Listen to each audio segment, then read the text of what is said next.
Hello everyone, and today we shall do IELTS, or as some people like to call it, IELTS. Right, so we shall just look at question number 2 for the speaking part. IELTS speaking part 2 or task 2, whatever you like to call it. Making notes, how to make notes, especially if your proficiency level isn't that great, if you aren't that good. How to make notes. All right, let's get started. Okay, so let's do this very quickly. So later I shall be making some longer videos to explain all this stuff. Let's do it very quickly. So you get a topic. It's also called the topic card speaking, or speaking part 2 or task 2, whatever. You get a topic written on a card or a piece of paper, whatever that is. So there is the main topic there, and there are prompts, so things that you include in your speaking, in your talk. You get a paper and a pencil. You get a minute to prepare, and you speak for a couple of minutes, between 1 and 2 minutes. All right, so that was that very quickly. And again, very quickly, what they shall be looking for. How shall they be grading your, or how shall they be assessing your level? So they will check your fluency, your coherence, your lexical resource, your grammatical range, accuracy, and some pronunciation as well. I mean, you don't have to have a very nice accent, but your pronunciation is always important. All right, let's get on to the next slide. All right, my take, what I believe. You may agree, you may disagree. That's up to you. What I believe is any good talk, you are talking, you're giving a speech, whatever, especially for these tests, they must have structure and flow. They should be moving smoothly. You should not be harping on about the same point. Get a move on. They should have, of course, they should have facts, they should have engagement. That is, they should be engaging. Your speech, your talk should be engaging. Of course, you've got to have good vocabulary, of course, and you should be speaking in the correct tense, so your tenses should be proper. All right, let's see what we have next. All right, so all this stuff, who is it applicable for? For anyone, no matter your proficiency level. It's applicable for anyone. If you get something out of this video, that's good. If you find this video doesn't help you, you're so good, you're an expert, all right, doesn't matter, no probs. What if you're an expert, why are you giving this exam anyway? All right, sir. Always make notes, especially for those of you who aren't very proficient. Notes will help you in speaking, and they will enhance your score. Do not forget that. Also, even the experts in any given field, they can be experts in, I don't know, telecommunication, and could be experts in marketing, mass media, what have you. I mean, you've got millions of professions these days. All the experts also make notes. You are not even an expert. Please do make notes. Also, note making makes the thing, or this concept, it makes it infallible. Well, not completely infallible, of course.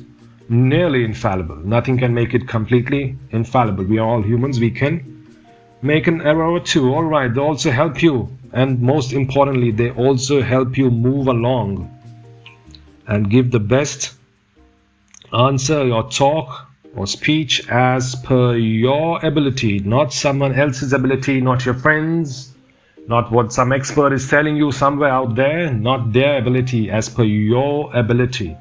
They will enhance your score. They will help you. All right, let's get started. Step 1. So you have 1 minute to prepare. What can you prepare in a minute? It's nothing, isn't it? I mean, they should be giving you at least an hour, 30 minutes or 15 minutes at least to prepare. But they gave you 1 minute to prepare. What can you do in 1 minute? This is what you have to do in 1 minute. First and foremost, read the question carefully and slowly, like a small boy or a little girl reading out. Suppose there is just imagine a boy or a girl in the 4th or 5th grade, or the 3rd grade perhaps. They always read the question slowly, nicely, and carefully. They do not rush through it like the adults, especially the adults. Myself especially, I'm always rushing through the questions. Any question, any thing that is written, any sentence, I'm rushing through it. Why? Because that's a habit. That's why do not make this mistake. Read it like a little boy or a little girl, nicely and slowly. You will get the answer automatically. So then you write down one word. Your one word answer. Okay, what am I going to talk about? And the main tense. Of course, you have to vary your tenses. I'm not denying that. But for those of you who aren't very proficient, who aren't very good at speaking, who are struggling with this speaking, especially IELTS speaking, this is very important for you chaps out there. Main tense. Okay, decide. Okay, I am going to speak this sentence or this answer, sorry, in the past tense, all right, or in the present tense. Okay. Sometimes, once in a while, the topic could pertain to something in the future. You might have to use future tense.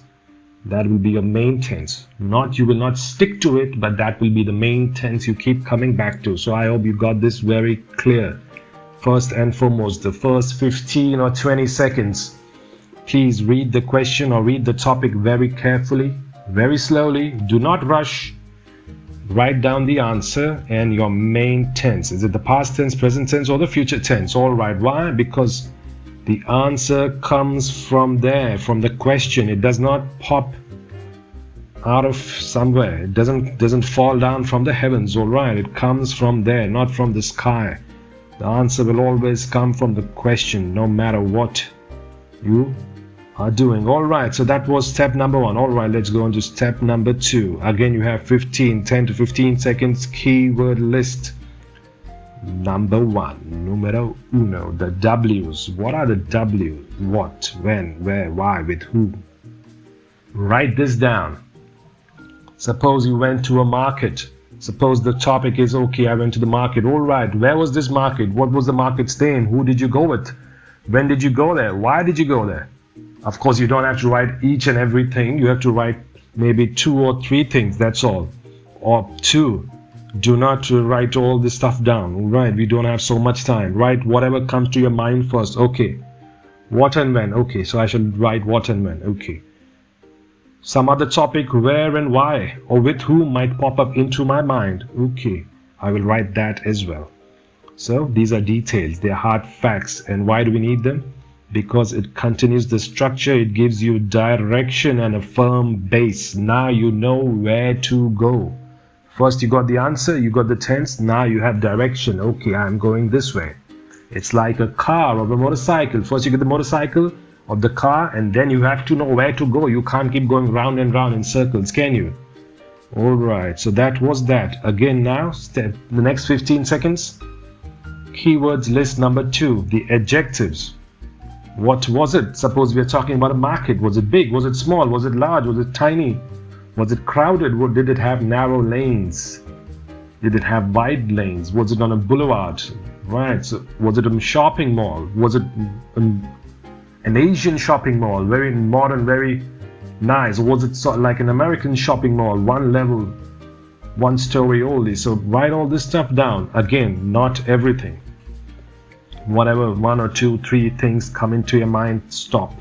Because we have only 1 minute, you have to go on to the next thing. All right. So, and if you know better words, more difficult words, idiom phrases, write them down. Do not worry. Just write them down, but be quick. We have only 15 seconds. Remember, be quick. Do not write too many things down. All right. And finally, we get to the keywords list number 3. Your emotions, your feelings. How did it feel? What do you think about it? What were your thoughts? Right. So what sort of feeling, or was there a reaction? Did it bring out a reaction in you? If it did, write it down and be precise, be short. All right, so I hope you understood that. Now, 1 minute has finished. Time to start speaking. What do? You do not read your notes. Do not make that error, please. You weave. Yes, that's what you do, like a little sparrow building a nest. You weave. How to weave? We shall look at all that stuff in another video. Otherwise, we will never finish this one. Right. So let's just summarize. Step number 1, you get your topic. Step number 1, read the question slowly, carefully. Do not rush. Write down your 1-word answer and the main tense that you decide. The tense will also come from the question, most likely.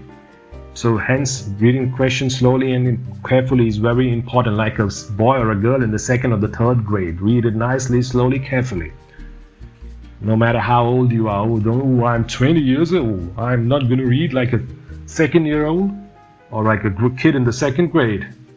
Right, so that's your folly. Keywords list number 1, W's. Keywords list number 2, adjectives. Emotions, 15 seconds each. That makes up a minute, constitutes a minute. And then when it's time to start speaking, weave. We shall all look at that in another video. I shall be putting up more videos, so all these IELTS videos, so the links will be in the description. As of now, this is the first IELTS video, so perhaps after some time there will be more links. Alright everyone, thank you so much for watching this video. I hope you got something out of it, and I'll see you in the next one. Bye bye.